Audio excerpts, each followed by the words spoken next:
Hassan Mkawameka, injinia mshauri wa miradi ya TACTIC Njombe. Tulikuwa na kikao cha ushirikishwaji wa wadau, kikao cha kisheria ambacho lengo lake kuu ni kuhakikisha wadau wote wanahusika na mradi wanapata taarifa sahihi, wanatoa maoni yao na kushiriki katika utekelezaji wa mradi. Madhumuni makuu ikiwa ni kutoa taarifa za mradi, kupokea maoni na mapendekezo, kuimarisha ushirikiano, kusimamia masuala ya mazingira na jamii, kutatua migogoro na malalamiko, kuhakikisha utekelezaji endelevu wa mradi. Hayo ndio malengo makuu ya kikao hiki.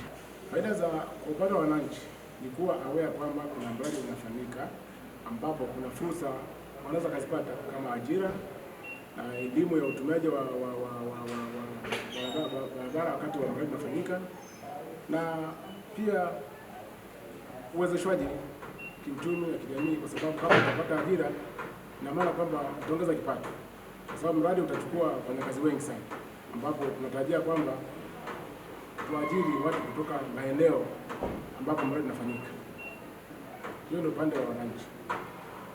Upande wa mkandarasi ni kwamba naye atapata fursa ya kujua wale wadau wote ambao wanahusika na mradi. Kama kitaka tatizo la kitaji barabarani, mtajua waende wapi, ndio watatoe wapi. Kwa mfano kama TANESCO, tayari kwamba wataharibu miundombinu ya TANESCO au maji, kwa kuwa kuna mawasiliano karibu na wale wadau wa barabarani.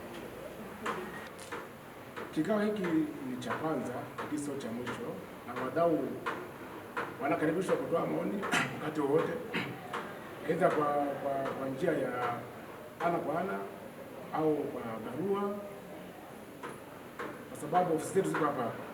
Na kikao cha kwanza ambacho kinahusisha wadau wote, lakini tutakuwa na vingine ambavyo tutahusisha na jamii mtaani, jamii za vile vingine ambavyo baadaye tunapita. Tutakuwa na vikao vingine vya community ambavyo tutatarajia kuanza kila sehemu ambayo barabara inapita, kuanzia na Kibena tuna Magereza Matalame, Mpechi Melinze, Chokingi mpaka Zengendete Masaki. Wote tutafanya vikao vya community ili kuelimisha wananchi na kuelezea fursa za mradi na kitu gani ambacho anaweza kawa kanufaika katika mradi.